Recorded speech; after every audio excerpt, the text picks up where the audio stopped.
Welcome back to Spoken Truth Revival. Today we're going to talk about a specific topic that's got me fired up. How to find your fire again after life try to bury it. How to unlock that inner motivation that we all have inside that sometimes gets buried underneath regular life, grief, loss, trauma, whatever the case is. But how do we find that inner motivation again? Let's get into it. So, we're dealing with a verse, Bible verse, 2 Timothy chapter 1, verse 6. And point out simple, this is what Paul is telling Timothy to fan the flame that he has inside of him. I'm paraphrasing it because it goes a little bit more than that, but to fan the flame. And this has got me so motivated because it's kind of like what happened with me with this whole little channel that I started doing, the videos. To find that inner motivation. After a loss, after everything we have been through, how do we do it? Some of us go through life trying to find that motivation. We get older and older, and what we once had years ago when we were little, it kind of starts like dying out, and slowly but surely we lose that fire that's in us. And how do we get it again? We got to get deep into it. So we're going to look at a couple different points. We got 3 points I want to get into. Point 1 is going to be your fire isn't gone. It's just buried. Your fire isn't gone, guys. It is just buried underneath a lot of things that has happened to us in life. It could be anything, but it's something that God, the day that you were born, God placed something inside of you. He placed something inside of all of us, a gift. Something that we're supposed to bring out into this world. Something that we're supposed to change the world, make our mark into this world. And God has ordained us to follow that call, follow that motivation, and to drive into it.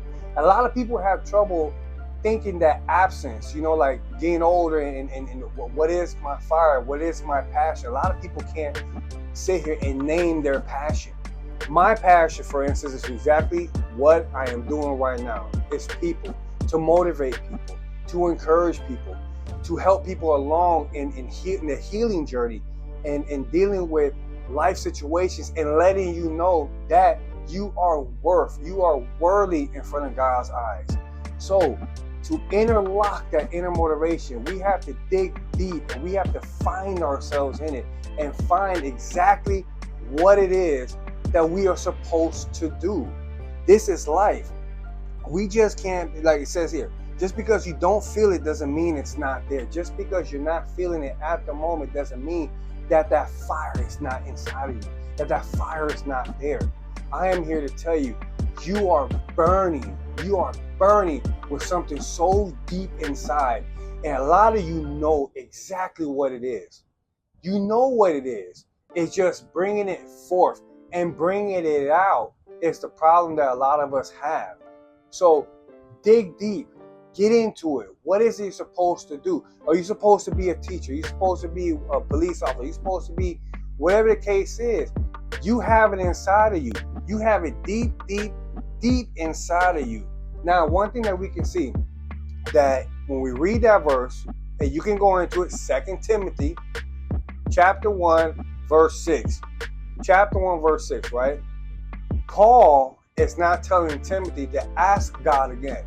He's not saying, I want you to ask God to bring that flame, that fire inside of you.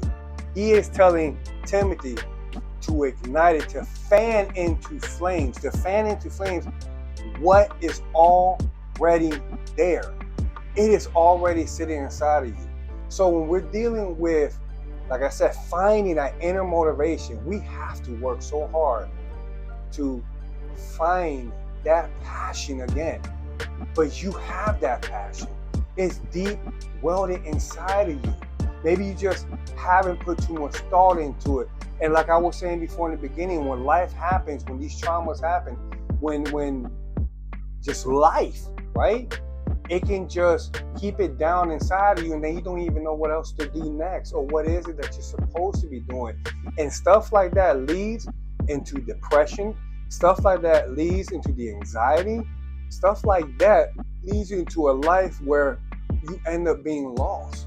And then you get to that certain age. Me, for instance, I'm 43.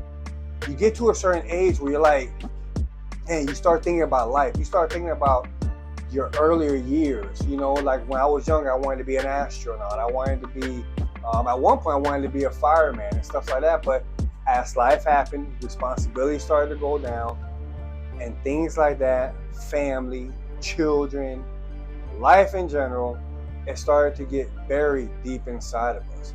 We have to figure out, we have to get into that and understand that that fire is still burning inside of us. It is there.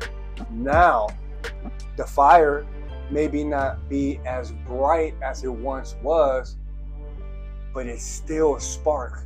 That spark is still there, guys. That spark is still there.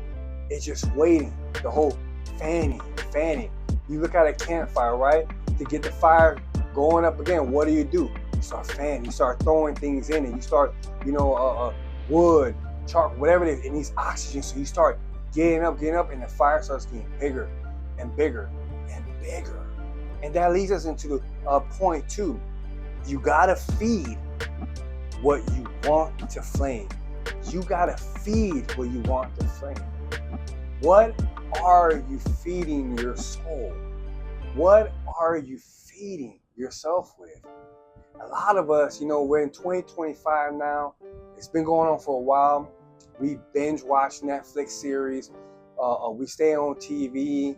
We scroll as you're going through YouTube Shorts, TikTok, whatever the case is, looking at things. And at the same time, we're not feeding that flame that's inside of us. What we're doing is we're kind of almost like putting out that fire.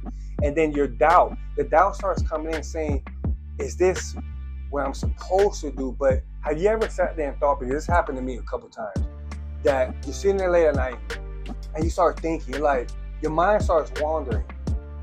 And then you start wondering, what is your purpose? What am I supposed to do in this world? How am I going to leave my mark on this planet? So when I leave, when I cross that rainbow bridge and I'm standing in front of the Almighty, I can sit here and say, you know what, God? I did everything that I was supposed to do, right? So here comes that term where they say, live a full life. Live full, die empty. Live full, die empty. What does that mean? Live a full life. Do exactly what you are called to do.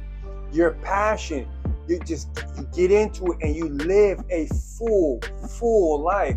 And then when it's time for you to cross, you leave empty. You gave everything that you could and everything that you can, and you left it right there on the plate.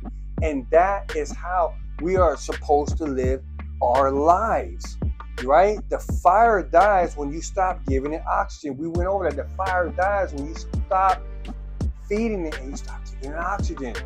But the doubt creeps in, right? The doubt starts creeping in and we start thinking, I don't know if I'm supposed to be doing this. I don't know if I'm supposed to be doing that. And you're killing your fire. Stop killing the fire. You got to start understanding the battlefields in the mind. So then we got to, recognize what voice to listen to. The mind is crazy. You get this and you get that and you don't even know, is God talking to me? Is this coming to you? Let me tell you something. You stay focused and you do exactly what you want to do.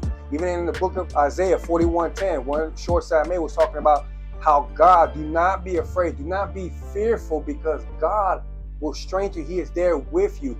He will cross those waters. He will do everything he needs to do to carry you on there. But every single one of you guys have something inside of you that needs to be done. And I am encouraging you to get it done. I am motivating the best way that I can to fan the flame inside of you and to remind you that you have to keep pushing through it. You have to.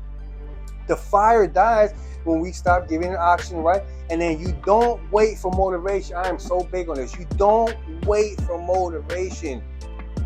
You move and motivation will catch up.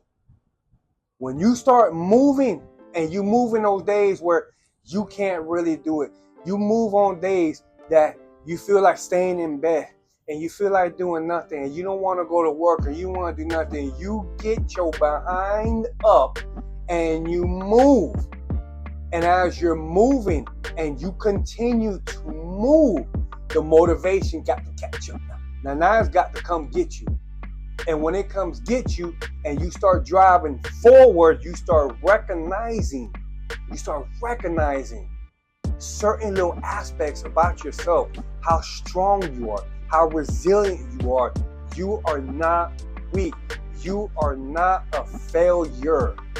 You just have to fan the flame that is inside you to unlock that inner motivation and to find it again, especially if you have been through a severe loss, a severe trauma, a severe issue, storm in your life. I know that by experience. After my son had passed away, I lost all type of motivation to live. I did not want to do anything, but I am standing here in front of you right now, making these videos, doing these things because you know what? I understand my calling in life. I understand the fire that is burning inside of me and the fire that needs to continue to burn as long as I have breath inside of my body. Move over to point 3.